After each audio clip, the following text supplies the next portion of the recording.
Bismillah, alhamdulillah, wa salatu wassalamu ala rasulillah, assalamu alaikum wa rahmatullahi wa barakatuh. Technology is a gift of Allah subhanahu wa ta'ala to mankind.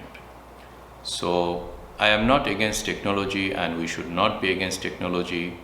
And by technology I mean the things that population, human beings are able to discover over time that will help him achieve things that brings prosperity, easiness, exploring things, finding resources, making the life easier, helping him to achieve goals and objectives. The problem comes when the person or the people or the society or those who are managing that technology have ill intentions. And we saw that it often happens that people leverage and exploit technology for some ill intentions. And that is the problem. So the problem is not in the technology per se, but the intention of those people who use the technology. And always we have to ask the questions that technology or innovations, it might give a solution, but we should also ask the question what problem it is causing. So it will solve few things and at the same time create new problems, create new solutions, but also create new problems. And it's a matter of balancing that which one is more harmful. So let's not forget these things, whether we are analyzing the AI, generative AI, or any other technology, that we need to see its solutions as well as its problems. As I promised that I wanted to get guidelines from the Quran, and this is how we should treat the Quran as our friend, as our guidance in everything that the mankind encounters, regardless of their geographic location, regardless of their time in history. And no doubt that today the technology and its effects and its influence is one of the big questions that the society asks. So if we leave the answer or analysis of this technology on society to various think tanks and other peoples without resorting to the Quran, asking some guidelines. I'm not saying that we should dig into the Quran thinking that the Quran is a book of physics or chemistry or science and technology. No, I'm just asking about the guidelines, because this is what it means. The Quran is huda, is a hidayah. And analyzing the Quran in the context of a problem or a solution, you will always get something from the Quran. You will see the Quran never fails you when you wanted some guidelines. Today I just wanted to discuss one aspect of the various innovations or technology or tools that we deal with, and that is the biasness and the discrimination in the heart and minds of those who try to manage the technology. And I wanted to discuss it in the context of the first story on earth, I would claim. If the first mankind story, so let's say the first human story on earth, we have the first human story in the heavens in terms of the story of the creation of Adam and what happened, and the language, and asking the angels to prostrate to Adam, and the story of Adam knowing the names of everything, which is a form of technology in the sense that language itself is a tool that Allah subhanahu wa ta'ala gifted Adam alayhi salam. And that's why we are talking, we are expressing our thoughts, and you are listening to me. I am conveying some very complex ideas through this voice and words and language.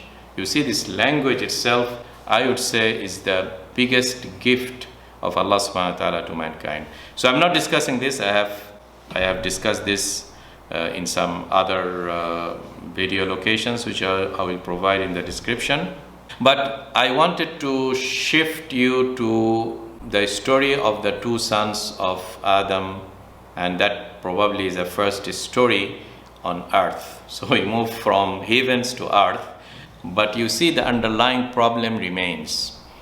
The biggest problem in the story that we already heard in the heavens is Shaitan and Iblis and the supremacy, the discrimination.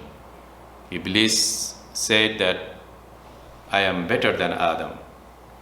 You see, this is the biggest problem and the root cause. Hasad, arrogance, and kibr, and jealousy, and thinking that I am better than him.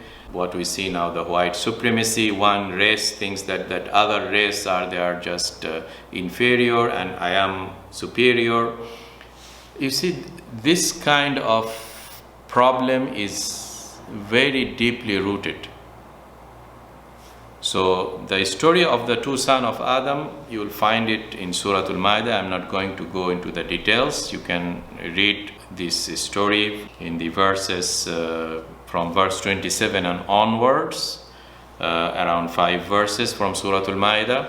But the gist there is the same, that one of the sons, which we know from some biblical sources, Habil and Qabil, Cain and Abel, one of them got jealous on the other. You see, I am better than him. Why my sacrifice was not accepted and his was accepted? You see, that is the root cause. And I wanted to jump few ayat that what happens after he committed this murder. You see, so this racial thinking and supremacy thinking led the first crime on earth, which is this murder crime. And then Allah subhanahu wa ta'ala, this son or this brother has murdered, and the corpse of his brother is laying on the ground and he doesn't know what to do. You see, so Allah subhanahu wa ta'ala has sent فَبَعَثَ اللَّهُ غُرَابًا يَبْحَثُ فِي الْأَرْضِ لِيُرِيَهُ كَيْفَ يُوَارِي سَوَاتَ أَخِيهِ. Allah subhanahu wa ta'ala sent this crow who had another crow dead body, and the bird started to dig and bury the corpse underneath the earth. So then the son of Adam, he started to follow that same strategy. So from here, what is happening actually? From the very beginning or the first story, you see how Allah subhanahu wa ta'ala is bringing in this story all the symbols for us. First of all, this story tells us that those under the evolution theory and Auguste Comte's or Fraser or Darwin's, they're thinking that the linear progress of human being and the first human were very primitive. Probably he doesn't know how to talk, and his thinking was very primitive. No, we see in the story of the son of Adam, their thinking is as mature as we think today. Nothing has changed. So there is no evolution of human beings' ability or the complexity of his thinking. He was as complex at the time of Adam as we are today. Okay, we are no more smarter than what they were, for example. Okay, so those problems then is our problems today. This is the first thing here, right? The Ibn Adams, and including the problem that is the root cause of all problems today is this inequality, supremacy. A group is trying to step on the shoulder of another group and extracts its resources. 1% trying to eat up the resources of the other 99%. All these things are very much alive today. Okay, and also interestingly, Allah subhanahu wa ta'ala is giving us through this story of a crow showing human being how to bury a body. So that means what? We have a solution. Society has a problem. That's why I'm saying the technology coming to solve a problem. The first story is telling us that because of this racial segregation, we create problems. This is one thing, okay? Whenever there are these crimes, we generate new problems. But Allah subhanahu wa ta'ala is creating in nature so many things in nature that gives human being hints to the solution, and hence the exploration, innovation, and technology. And one of the biggest area of innovation of human beings is his ability to observe what other kingdoms are doing. The kingdom of birds, the kingdom of insects, the kingdom of fish, the kingdom of whatever. Human beings were able to observe other creatures, animals, insects, and in general the natural phenomena, and try to leverage it, exploit it, and leverage it to its own benefit and to its own solution. This is the whole premise of technology, and how Allah in these ayahs just gave us that. And see how Allah says, فَبَعَثَ اللَّهُ, Allah has sent that crow to show the son of Adam a solution. So let's not forget the hands of Allah in whatever technological innovation we do today. And that's the biggest problem, is that the elders of technology, those who claim that they are in the frontier and the forefront of technology, they are approaching it from, number one, the supremacy issue, the number two, the atheistic issue. They don't even believe in Allah, and they don't see the hands of Allah in guiding the technology. That's why it went out of the course. If it had been in the hand of those who respect the Quran, respect God, and they are guided by Allah subhanahu wa ta'ala, they will lead technology in a way that doesn't clash with the other guidance of Allah, because Allah is the one. بَعَثَ اللَّهُ غُرَابًا. Allah has sent this bird to show us the secret or show us a solution. But our problem is that when we are not guided by the guidance of Allah, often our solution creates problems. One of the last time I told you about the book of Neil Postman, and he was mentioning the interesting thing that the mechanical clock, according to the Western view, which I have some reservations against, but according to the Western view, the Benedictines monks, perhaps maybe in Italy or some other places, they were the first who made the mechanical clock.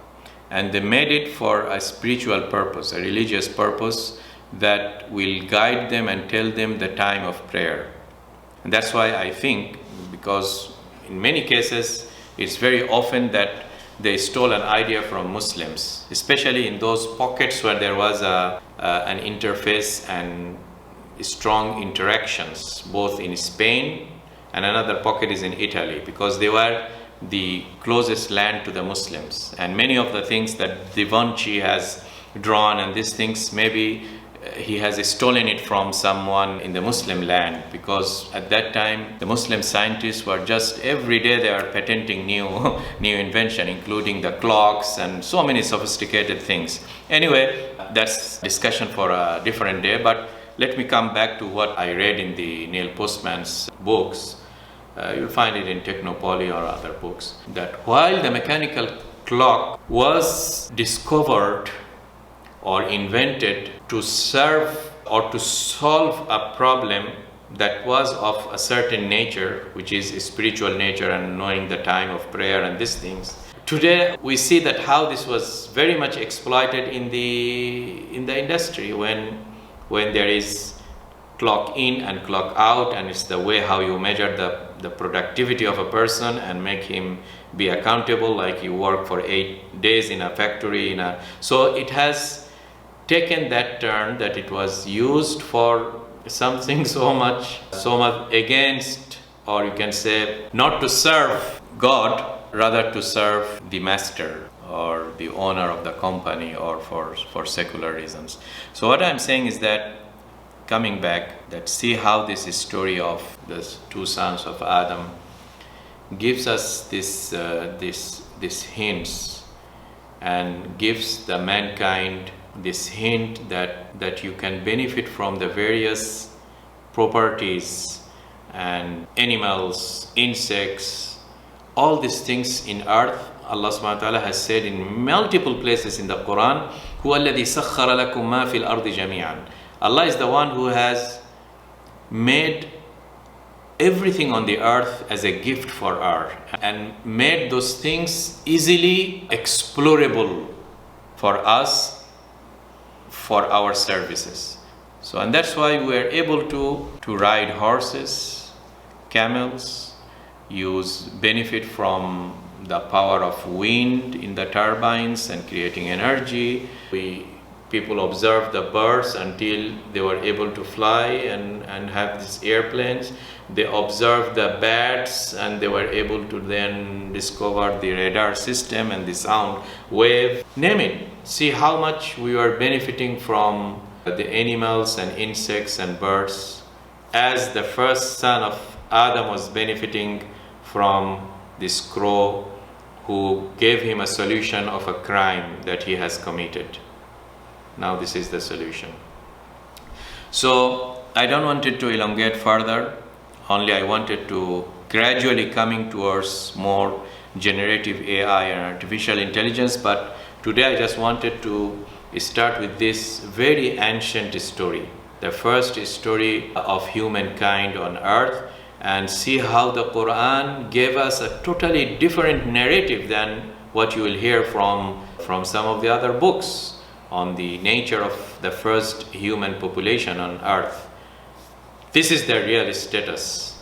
And that's why this story started with the introduction, Utlu alayhim naba abnay Adam bil haq. O Muhammad, tell to the whole mankind, especially the Western world, who have a totally different story of the first human population on earth. Tell them the story of the two sons of Adam, and Allah added the word bil haqq, with truth. So this is the true story. Don't listen to the story that is the Olympian gods and the Pandora box and the Zeus and the fire and the stealing the fire and then the gods fighting amongst each other and that narration. You go to India, you'll find another kind of mythology. No, this is the haq one. And in this story, see how Allah subhanahu wa ta'ala brought in these important issues, the complex issues and root causes of the problem, and that is the biasness and the discrimination. And then see how Allah subhanahu wa ta'ala brought in the first, from the day one of mankind on earth, its ability to observe the animal kingdom, the bird kingdom, and try to find his own solution there, because these are the gifts of Allah subhanahu wa ta'ala.